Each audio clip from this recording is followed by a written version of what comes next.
Imagine करिए एक ऐसे नेशन को जहां वो फ्यूल जो हर घर का चूल्हा जलाता है वो सडनली गायब होने लगे। इंडिया की एनर्जी लाइफलाइन सिर्फ कमजोर नहीं हो रही बल्कि टूट रही है।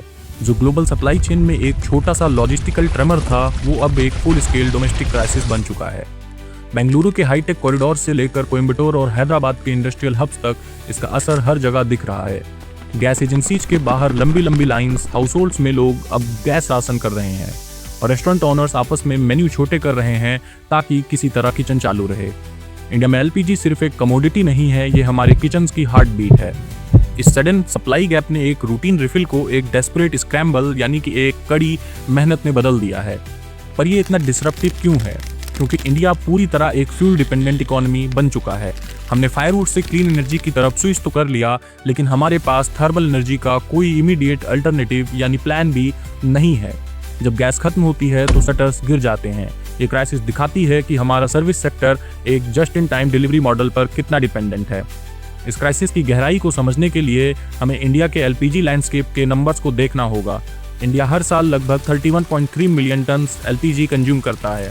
1.4 बिलियन लोगों के इस देश में 87% फ्यूल सीधा हाउस होल्ड किचन्स में जाता है। ये पिछले 10 इयर्स के प्रधानमंत्री उज्ज्वला योजना के मेगा पुश का रिजल्ट है।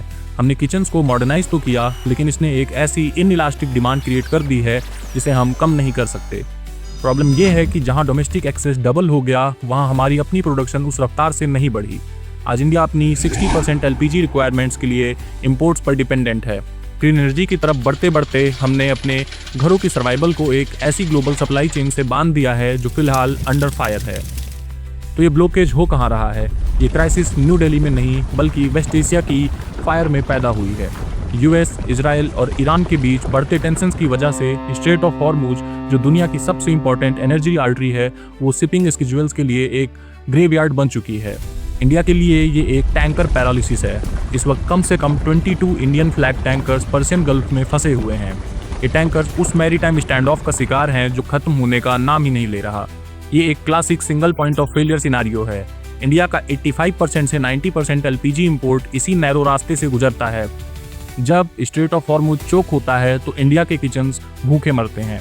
फर्क नहीं पड़ता हमने कितना कॉन्ट्रैक्ट साइन किया है या कितना पैसा दिया है, अगर फिजिकल शिप्स मूव नहीं कर सकती तो सप्लाई चेन टूटी हुई है। ये प्रूफ है कि हमारी लोकल एनर्जी सिक्योरिटी अब दूर हो रहे मिलिट्री कॉन्फ्लिक्ट्स की कैजुअलिटी बन चुकी हैं। जब सप्लाई रुक जाती है तो गवर्नमेंट को एक बहुत ही टफ चॉइस लेनी पड़ती है, बचा हुआ गैस कैसे मिले। डोमेस्टिक फर्स्ट मैंडेट के तहत गवर्नमेंट घरों को तो बचा रही है, लेकिन इसकी कीमत हमारी इकोनॉमी चुकाती है। कमर्शियल सेक्टर्स यानी कि होटल्स, टी शॉप्स और रेस्टोरेंट्स एक नो अल्टरनेटिव नाइटमेयर फेस कर रहे हैं। स्केल का अंदाजा इस बात से लगाएं कि एक 100 रूम के होटल को सिर्फ एक ब्रेकफास्ट सर्व करने के लिए 1.5 सिलेंडर्स लगते हैं। चेन्नई के कॉस्मोपॉलिटन क्लब जैसे बड़े एस्टैब्लिशमेंट्स मेन्यूज रीडिजाइन कर रहे हैं, लेकिन छोटी टी शॉप्स के पास कोई ऑप्शन नहीं है। वो बंद होने की कगार पर हैं। बिजनेसेस अब इलेक्ट्रिकल एंड इंडस्ट्री टैरिफ्स और सोलर सब्सिडीज की मांग कर रहे हैं, लेकिन ये ट्रांजिशन रातों रात नहीं हो सकता।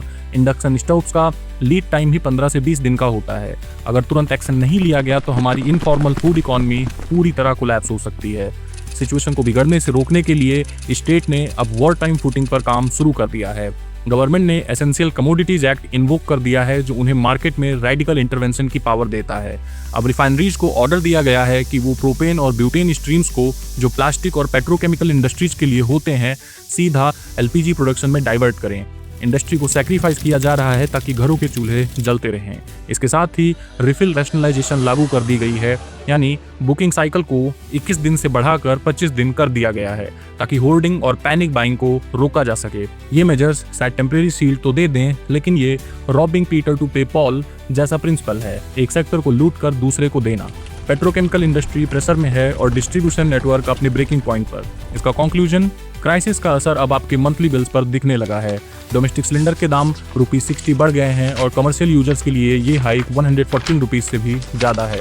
गवर्नमेंट भले ही कहे कि हमारे पास एडिक्वेट रिजर्व्स हैं, लेकिन स्ट्रैंडेड टैंकर से गैस को इंडियन बर्नर्स तक पहुंचाना ही सबसे बड़ा हर्डल है। फिलहाल इंडिया की एनर्जी सिक्योरिटी एक हाउस ऑफ कार्ड्स की तरह है जो कभी भी गिर सकती है। 25 डे रिफिल साइकिल सिर्फ वक्त खरीदने का एक तरीका है, ये उस 60% सप्लाई की जगह नहीं ले सकता जो रास्ते में फंसी है।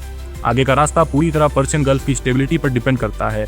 जब तक वो 22 टैंकर्स स्ट्रेट ऑफ हॉर्मुज से नहीं आ जाते, इंडिया का किचन वेस्ट एशियन वॉर की फ्रंट लाइंस पर रहेगा।